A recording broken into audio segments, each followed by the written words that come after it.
Okay, another week and more tiny threads.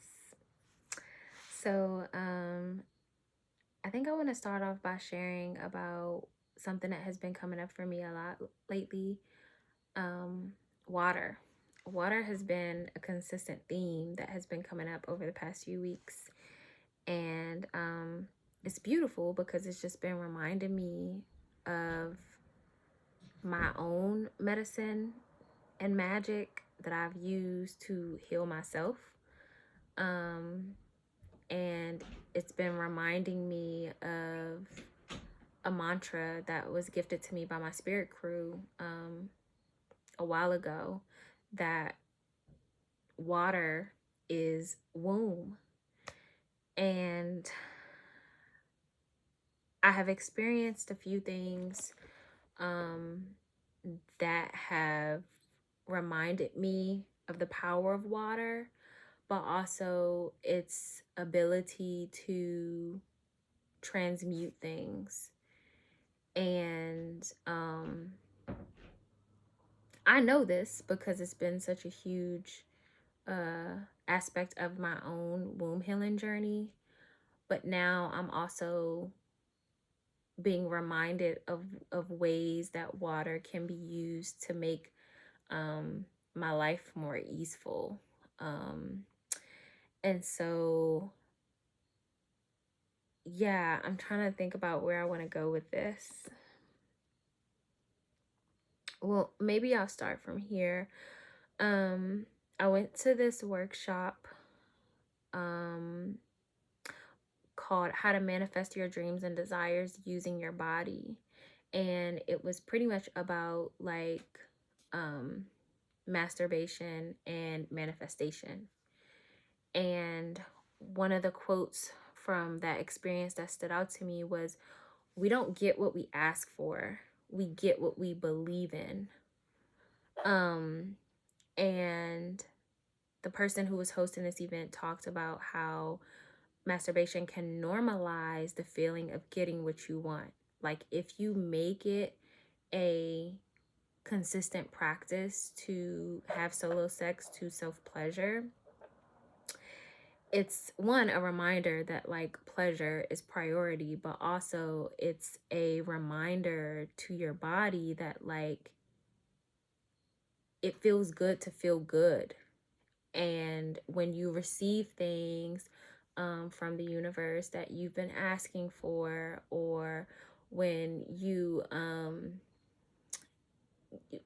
like when you manifest the things that you desire, you don't have to feel shame about it. You don't have to feel guilt about it. And those kinds of feelings can easily fall away when you're in practice of being in connection with yourself and tending to the waters of your body, right? So that's one thing.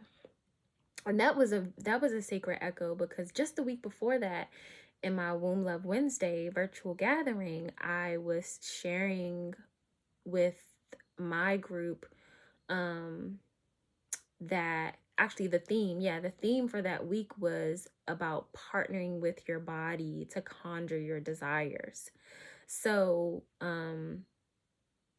there were a lot of sacred echoes happening where like I would be in places or in spaces or in communication with people, and like I'm hearing things echoed back to me that either like spirit crew has given to me, or I have like written in a journal, or like I have talked about doing. Like things are like becoming feedback now, because it's like, oh, my ears are attuned to listen, I'm paying attention. And also just having all these sacred echoes is just a reminder that like I'm in the right place at the right time, and um my medicine is ready to be received, if that makes sense. How else has water shown up? Oh, I went to this workshop and we did, so it was all about like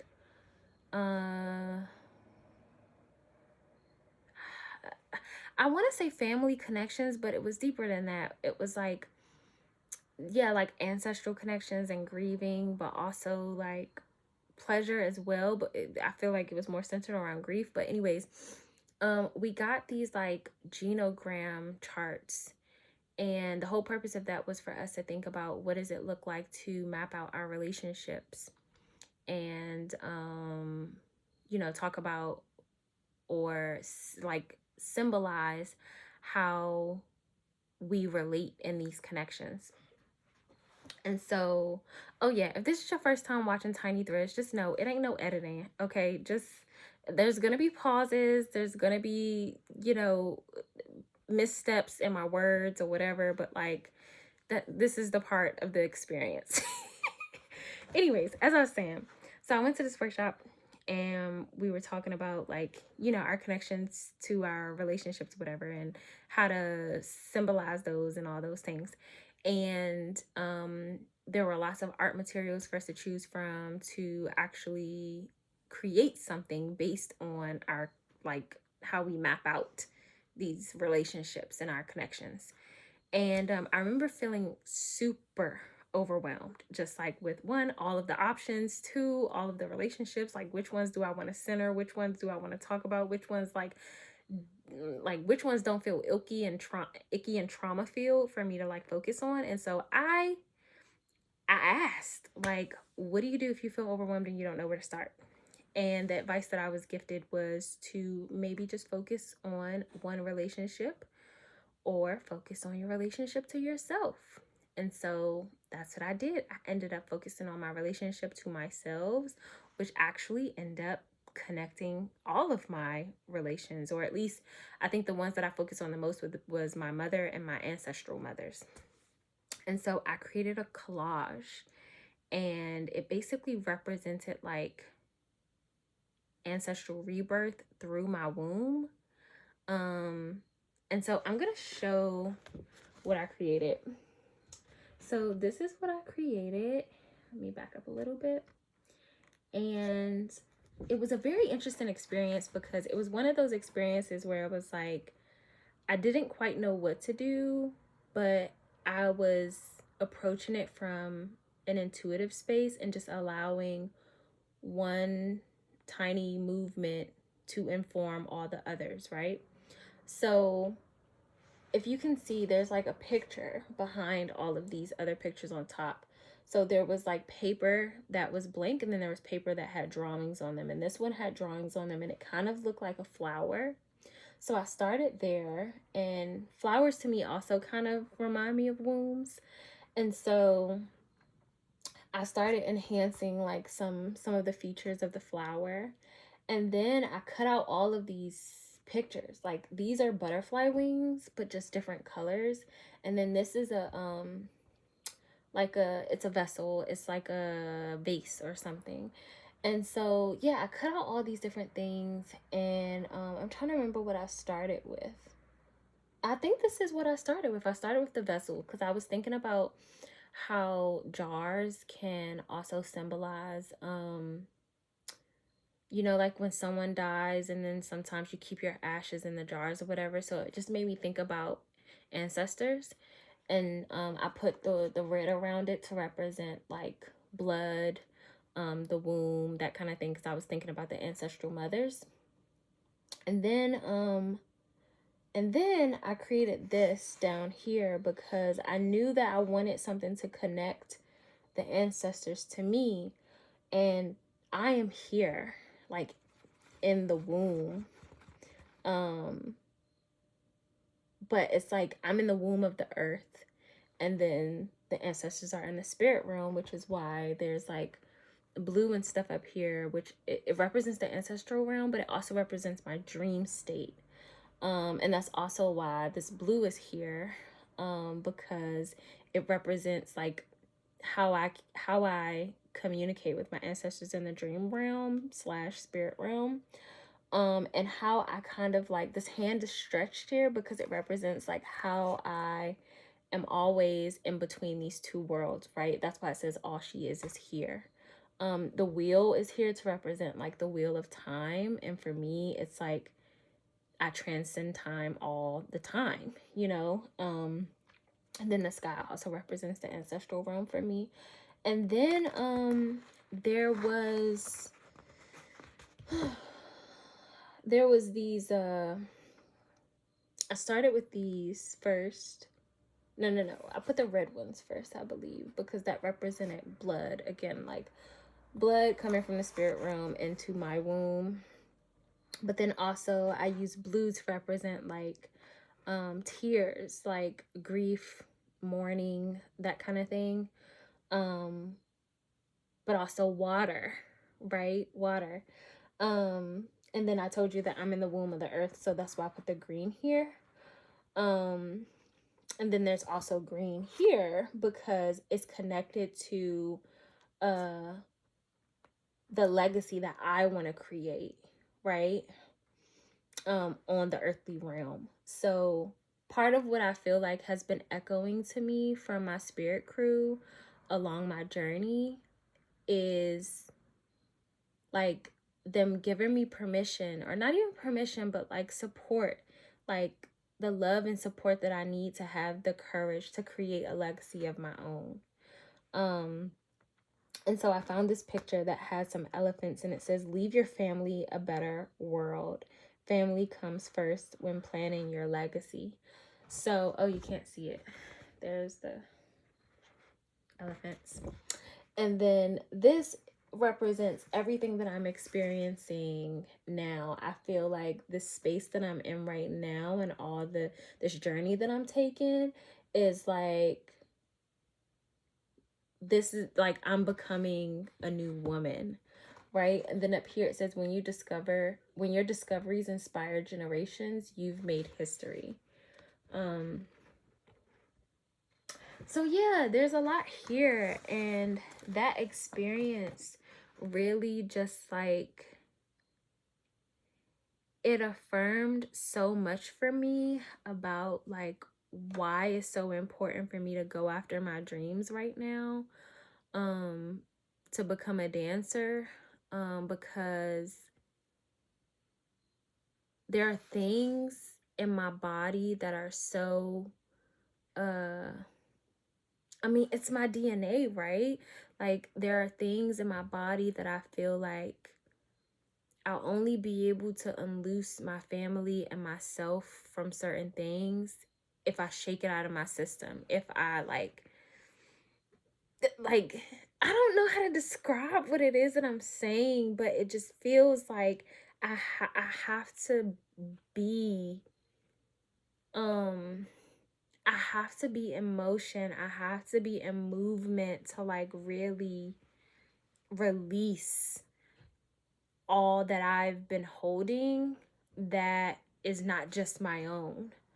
And in doing that, I am healing myself out loud, but also like healing all those that are connected to me, and through me.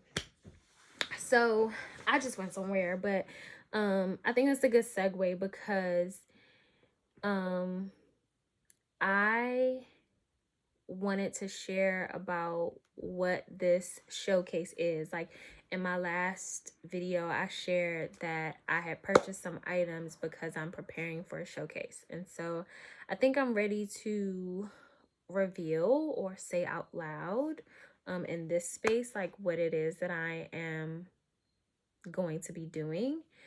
And what I'm going to be doing is a solo showcase that will be my burlesque debut. And so the two items that I had purchased are going to be props for that experience. And I want to talk a little bit about why I feel so drawn to burlesque, and what I want that experience to be. But first I want to talk about like how I was able to get the items and all the other things. So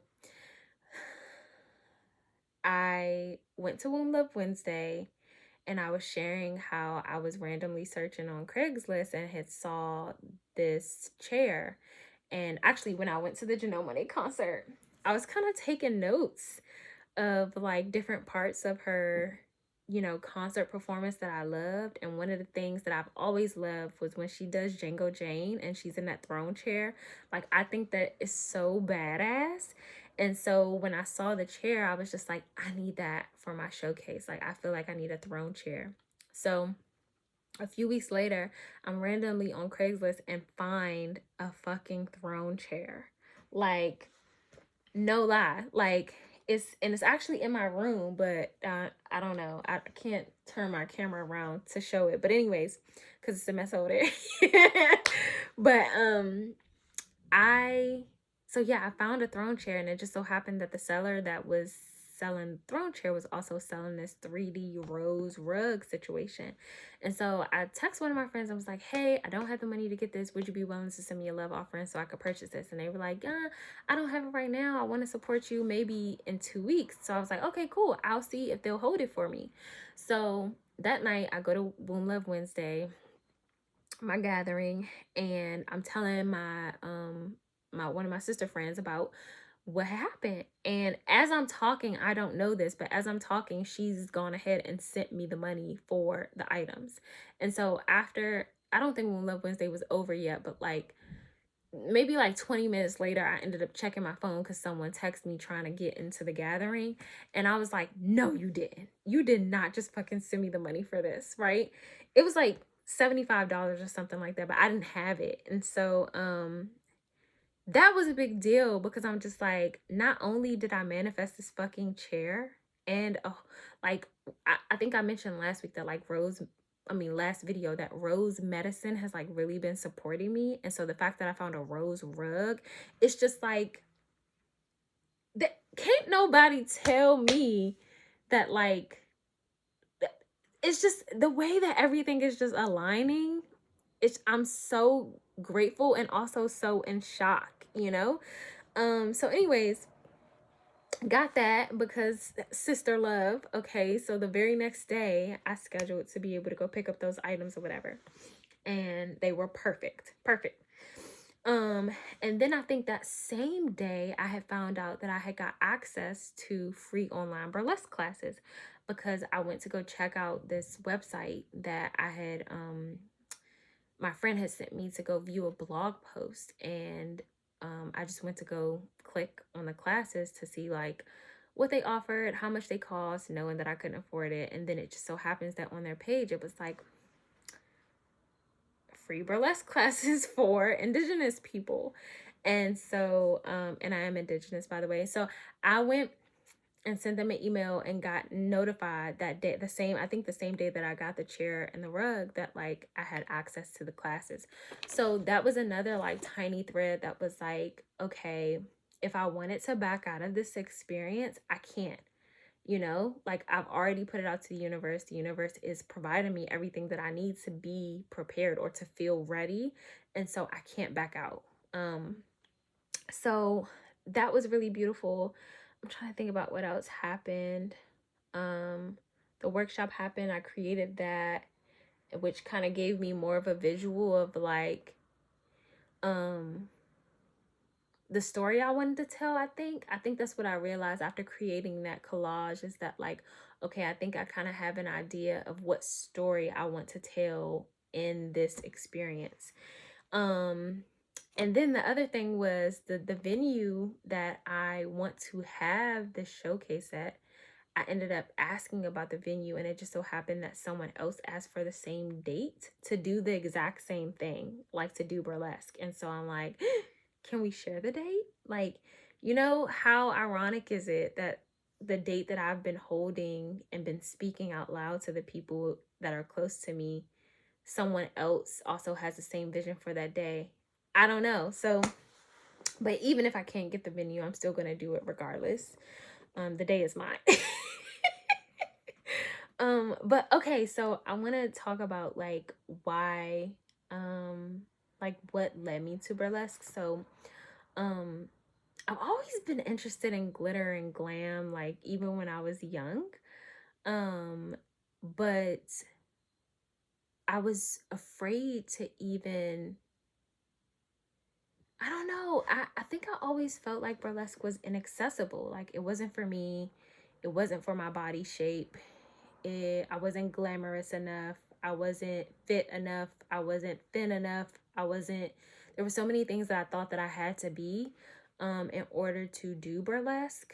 And then also I think that the kinds of burlesque that I have seen um have always been from a space of either like like performance, right? Professional performance, like Adita Von Teese, right?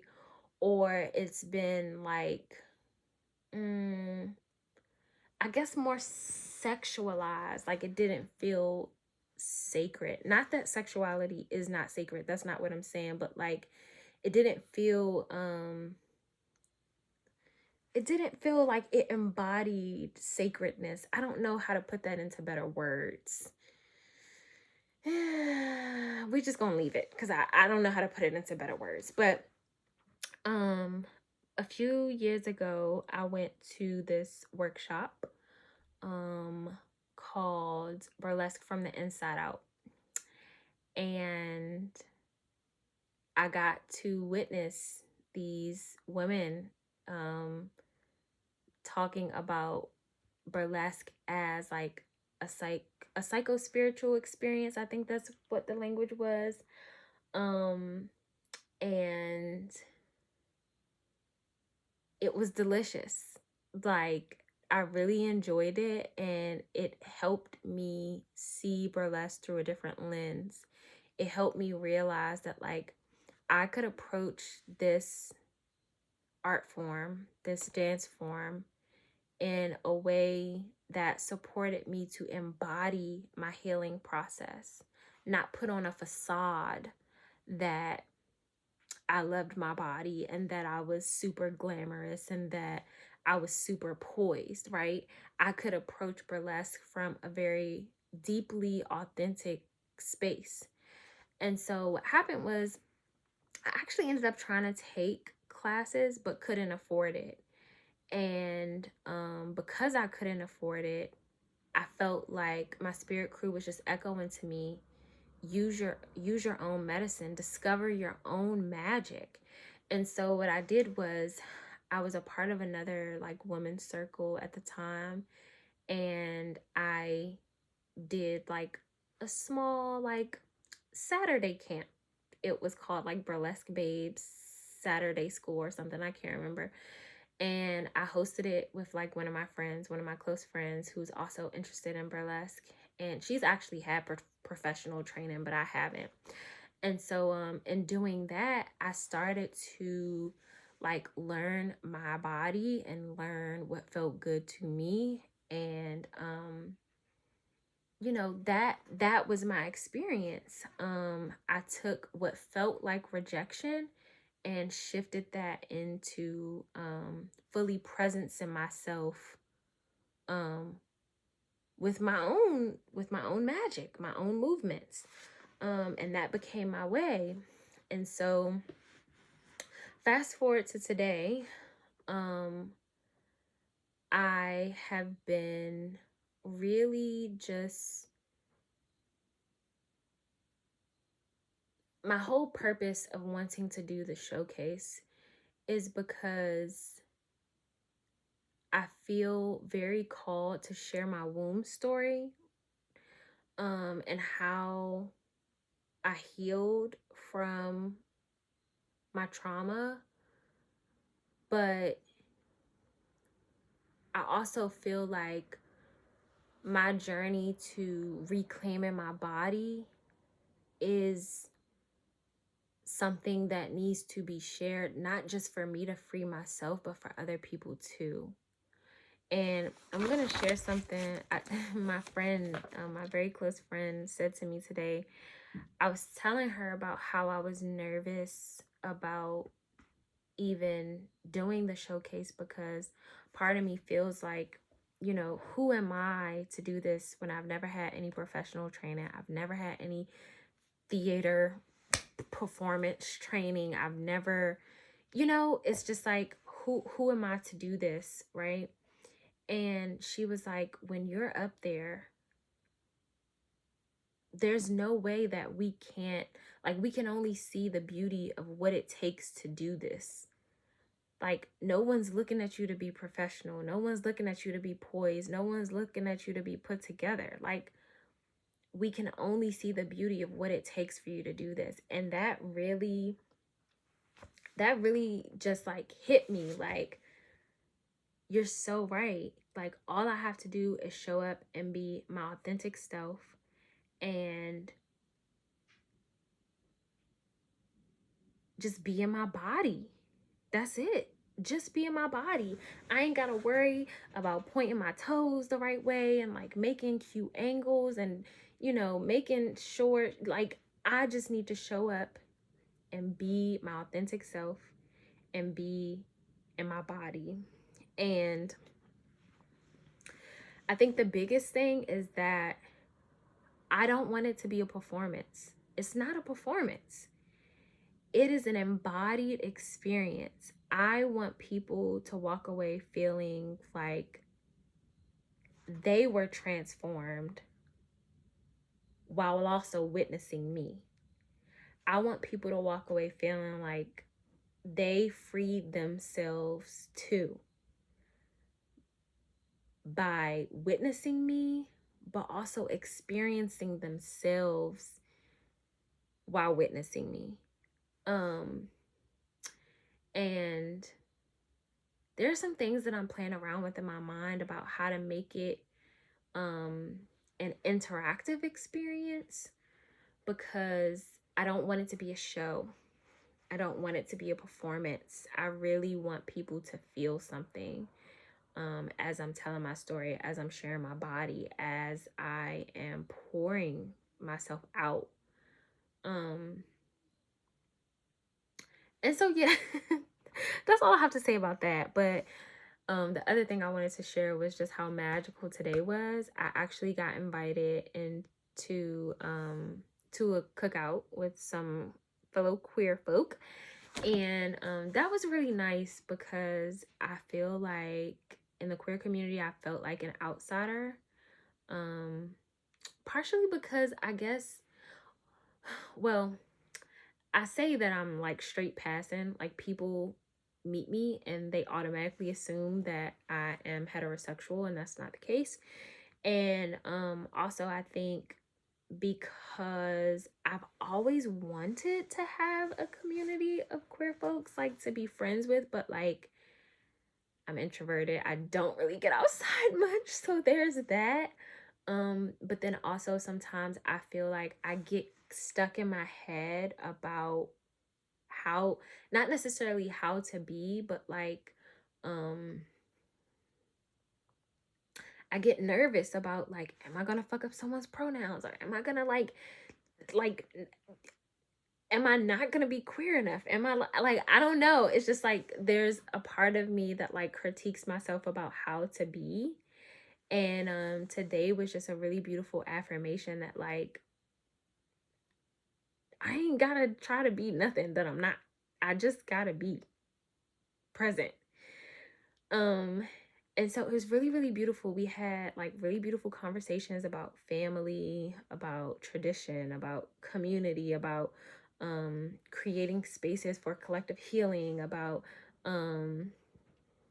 dance, about just so many things. And first of all, it was the most chill cookout I've ever been to in my life. Like most cookouts I go to, especially with Black folks, it's just like somebody over there arguing, somebody cooking on a grill, somebody baby crying, somebody like it's just somebody getting drunk, somebody auntie over there turning up, somebody uncle hitting on a cousin. Like it just be so much chaos going on at cookouts. And I haven't been in a cookout like pre-pandemic in a minute anyways. So like it was, yeah, it was interesting. But this cookout was really special. It was like a small group of us, so it was really intimate. And we were just kind of like hanging out in a backyard, which I thought this was beautiful because the backyard was like not polished like landscape wise. It was just like wildlife growing everywhere, which was so beautiful. But yeah, we just like communing with people that like I could feel how big their hearts are.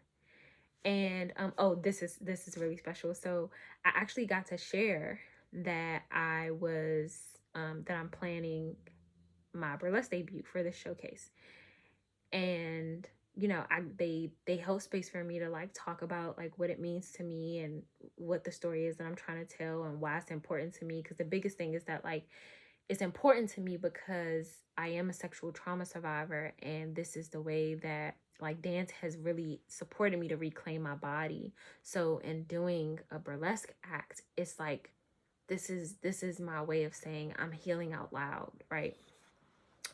And so after I share my spiel or whatever, um, one of the people there was like, how can we support you? And then everyone else chimed in like, yeah, how can we support you? What do you need? What do you?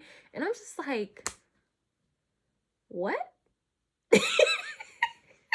Like, that's not something I've heard like just all the time. Like, how can we support you?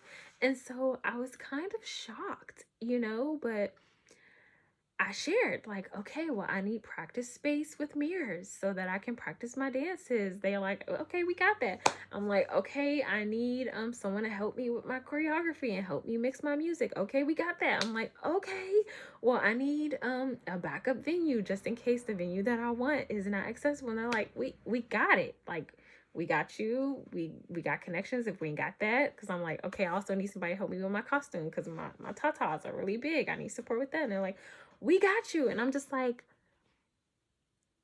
honestly, I wanted to cry and could not because I was still in shock. And I still haven't cried yet. I probably will, like, later it'll hit me.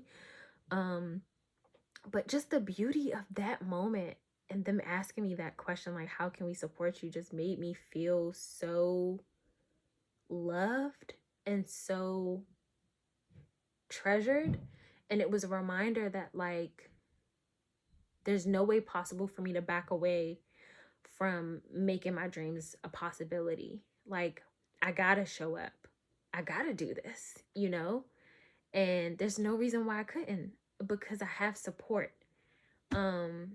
These people that have just met me are just like, we got you. And I'm like, wow, you know?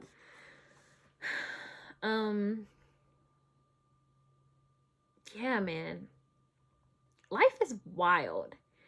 And I'm grateful that I am like commemorating these moments and like documenting this journey, because I'm sure that there will be a moment where like I have a low point and like I forget, but like knowing that I have this to come back to remind me and reflect on, like, no, your spirit crew has been showing up for you, and you are treasured in so many ways, and you're loved in so many ways, and you've been supported so much, like, don't forget that.